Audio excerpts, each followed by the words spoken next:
Tonight, collision course. The New York Times reporting that former President Trump is growing increasingly frustrated with Florida governor and one-time ally Ron DeSantis, both eyeing potential bids for 2024. And the reason, apparently, is that Trump is livid that DeSantis is refusing to rule out running for president if Trump runs, which, according to the Times, Trump calls, quote, the magic words. The latest jab in this not subtle war of words, DeSantis now says he regrets not opposing Trump's stay-at-home order at the beginning of the pandemic. I never thought in February, early March that it would lead to locking down the country. I think knowing now what I know then, if that was a threat earlier, I would have been much louder. Those comments coming just 2 days after Trump said this. I watched a couple of politicians be interviewed, and one of the questions was, did you get the booster? Because they had the vaccine. And they're answering it like, in other words, the answer is yes, but they don't want to say it. Because they're gutless. You got to say it. Whether you had it or not, say it. Of course, Ron DeSantis is not a they. And even though Trump wouldn't say his name, we do know who he's talking about. Have you gotten the booster? So I've done whatever I did, the normal shot, and that at the end of the day is people's individual decisions about what they want to do. Let's be clear. It's a major turn of events for these two people specifically to be at each other's throats like this. With Axios also reporting Trump is now trashing DeSantis as having a, quote, dull personality. Because Trump and DeSantis were side by side. They showered each other with glowing praise. Here's Trump over the years. Ron DeSantis is a winner, and I've been with him all the way. Ron DeSantis, you've done a fantastic job with Florida. Our great governor from the state of Florida, incredible state, incredible guy, Governor Ron DeSantis. Winner, fantastic, incredible. And the feeling was mutual for DeSantis. Is this Trump country or what? We have a president who not only understands Florida, he supports what we're doing here. We've never had a president who's done more for the state of Florida than President Donald Trump.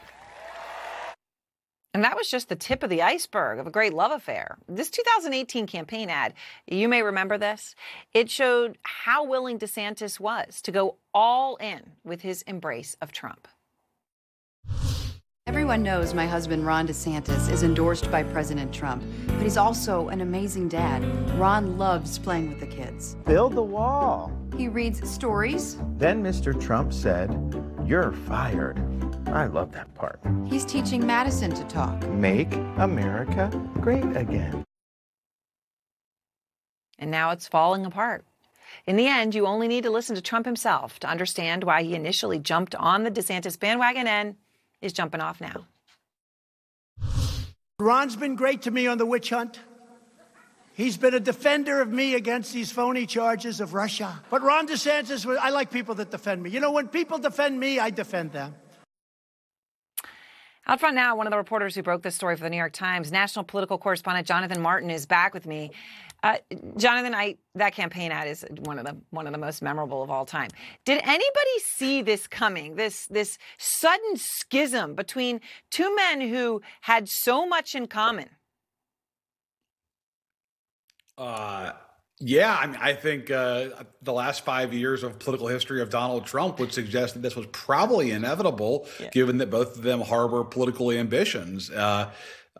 Trump clearly has designs on being president again. I think DeSantis is widely assumed to have White House hopes himself. So, as big as the state of Florida is, it's not big enough to contain both men, politically at least. So not terribly surprising. But those clips were fantastic that you played, Aaron, because they really get to the key issue here, which is I think Trump feels a level of betrayal. He feels like he made Ron DeSantis. folks who don't follow Florida politics super close don't realize this. Ron DeSantis was basically a backbench House member, not terribly well known, running against a very prominent statewide official in Adam Putnam, and he was not going to win that primary unless and until Trump endorsed him. And Trump did do just that, and the rest is history. So I think Trump feels a sense of political ownership over the governor, and the fact that he is not feeling that reciprocity right now in terms of, the governor not being willing to say, I won't run for president in 24 if you're on the race, I think has stung Trump. So, it's interesting. DeSantis' State of the State speech just a few days ago in Florida, did check all the boxes, as you know, Jonathan, if you're running for president in 2024 as a Republican. Here's a few clips. Florida is a free state. Florida is a law and order state. We will not allow law enforcement to be defunded. I've proposed an election integrity unit whose sole focus will be the enforcement of Florida's election laws. So major GOP donor Dan Eberhard, he's on this show frequently, and I know he told you, quote, he's Trump, but a little smarter, more disciplined and brusque without being too brusque. The thing is, though, which is an interesting thing. But here we are. Recent Reuters poll shows that if Trump and DeSantis both ran, 54% of Republicans back Trump, 11% for DeSantis. Sure, it's early, but how does DeSantis change that? I don't know if he does, Aaron. I mean, that's the thing. I think DeSantis is kind of like, to borrow a sort of seasonal metaphor here, kind of like one of those NFL teams that needs some luck to get to the playoffs. He needs other things to happen to get a playoff berth. And I think that probably includes Trump either not running or being, seriously weakened politically a year from now. And I take it that's right now not likely to happen. But I think that's the scenario for DeSantis, is that he needs some help. He needs sort of Trump as the obstacle to get out of the way. But this gets to the heart of the frustration that people like the governor and other folks in his generation politically in the GOP feel, which is, that they believe 2024 is eminently winnable and that Joe Biden is politically weakened. But there's real frustration. They won't say it publicly, at least right now, but there is real frustration among that crowd in the GOP that, Trump is still in the way, that he is not ceding the stage. Now, maybe he will, but for now, he obviously is not, and that is causing some tensions here. All right. Jonathan, thank you very much. Hope everyone will read your cover story today. It was great.